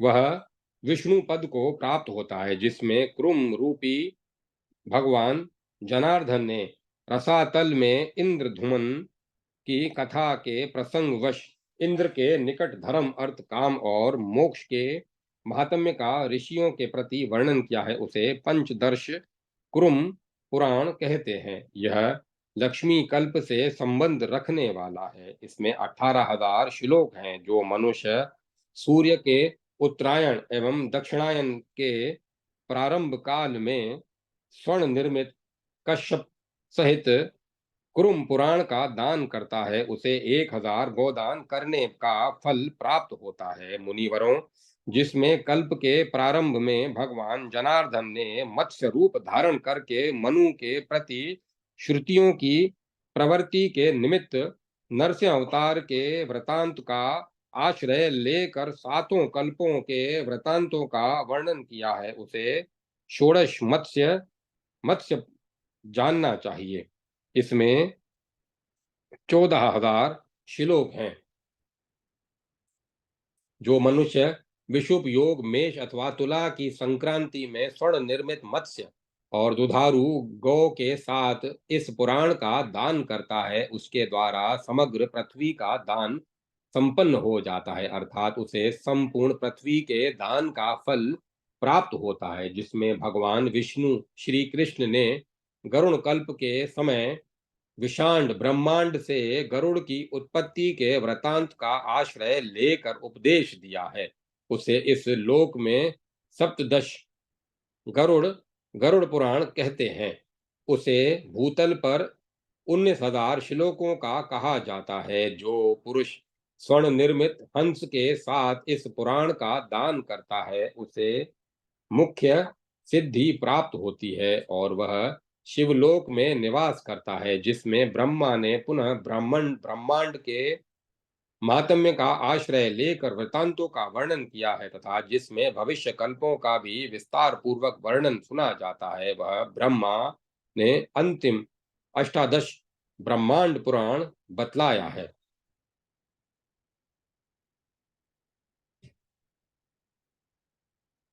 यह वह ब्रह्मांड पुराण 12,200 श्लोकों वाला है। जो मानव व्यतिपात नामक योग में पीले रंग के दो ऊनी वस्त्रों के साथ इस पुराण का दान करता है, उसे 1,000 राजस्यु यज्ञ के फल की प्राप्ति होती है। उसी ब्रह्मांड पुराण को यदि स्वर्ण निर्मित गौ के साथ दान किया जाए तो वह ब्रह्मलोक प्राप्ति रूपी फल का प्रदाता बन जाता है। अद्भुत कर्मा महर्षि वेद व्यास ने मेरे पिता रोमहर्षण के प्रति इन 4 लाख श्लोकों का वर्णन किया था। उसी को मेरे पिता ने मुझे बतलाया और मैंने आप लोगों के प्रति निवेदन कर दिया। परम महर्षि व्यास जी ने मृत्यु लोक में लोकहित के लिए इसका संक्षेप कर दिया है, किंतु देवलोक में तो यह आज भी 100 करोड़ श्लोकों से युक्त ही है। ऋषियों, अब मैं इन उपपुराणों का वर्णन कर रहा हूँ जो लोक में प्रचलित है। पद्म पुराण में जहाँ नरसिंह अवतार का वृतांत का वर्णन किया गया है, उसे नारसिंह नरसिंह पुराण कहते हैं। इसमें 18,000 श्लोक हैं, जिसमें स्वामी कार्तिक ने नंदा के महात्म्य का वर्णन किया है।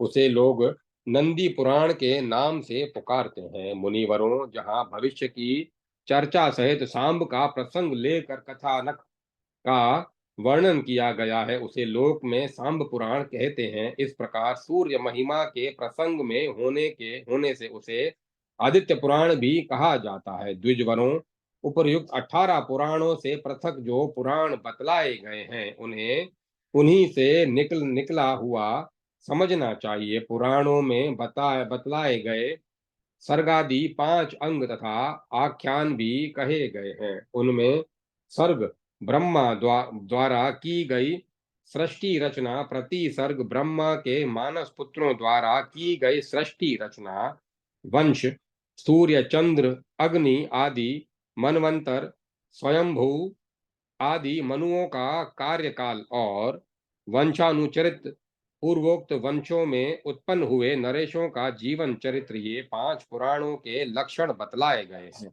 इन 5 लक्षणों वाले सभी पुराणों में सृष्टि और संहार करने वाले ब्रह्मा, विष्णु, सूर्य और रुद्र के तथा भुवन के महात्म्य का वर्णन किया गया है। धर्म, अर्थ, काम और मोक्ष का भी इनमें विस्तृत विवेचन किया गया है। इनके विरुद्ध आचरण करने से जो फल प्राप्त होता है उसका भी निरूपण किया गया है। सतवगुण प्रधान पुराणों में भगवान विष्णु के महात्म्य की तथा रजोगुण प्रधान पुराणों में ब्रह्मा की प्रधानता जाननी चाहिए।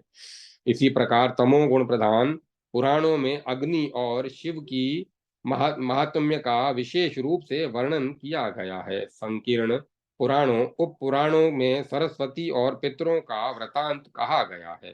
सत्यवती नंदन व्यास जी ने इन 18 पुराणों की रचना कर इनके कथानकों से समन्वित संपूर्ण महाभारत नामक इतिहास की रचना की है, जो वेदों के अर्थ में संपन्न है। वह 1 लाख श्लोकों में वर्णित है। महर्षि वाल्मीकि ने जिस उत्तम रामापाखान रामायण का वर्णन किया है उसी को पहले 100 करोड़ श्लोकों में विस्तार करके ब्रह्मा ने नारद जी को बतलाया था। नारद जी ने उसे लाकर वाल्मीकि जी को प्रदान किया। वाल्मीकि जी ने धर्म, अर्थ और काम के साधन स्वरूप उस रामायण का लोकों में प्रचार किया। इस प्रकार ये 5.25 लाख श्लोक मृत्यु लोक में प्रचलित बतलाए गए हैं। विद्वान लोग इन पुराणों को पुरातन कल्प की कथाएं मानते हैं। पुरातन कल्प की कथाएं मानते हैं। इन पुराणों का अनुक्रम धन, यश और आयु की वृद्धि करने वाला है। जो इसे पढ़ता अथवा सुनता है वह परम गति को प्राप्त हो जाता है। वह परम पवित्र और यश का खजाना है। यह पितरों को परम प्रिय है। यह देवताओं में अमृत के समान प्रतिष्ठित है और नित्य मनुष्यों के पाप का हरण करने वाला है। इस प्रकार श्री मत्स्य महापुराण में पुराणानुक्रमणि का भी नादा पुराणानुक्रम मणिकर्णिका भी धान नामक 53वां अध्याय संपूर्ण हुआ। जय माता सरस्वती। जय मां सरस्वती। ओम नमो नारायण। ओम नमः शिवाय। ओम तत्सत। ओम तत्सत। अब कथा को विराम दिया जाता है।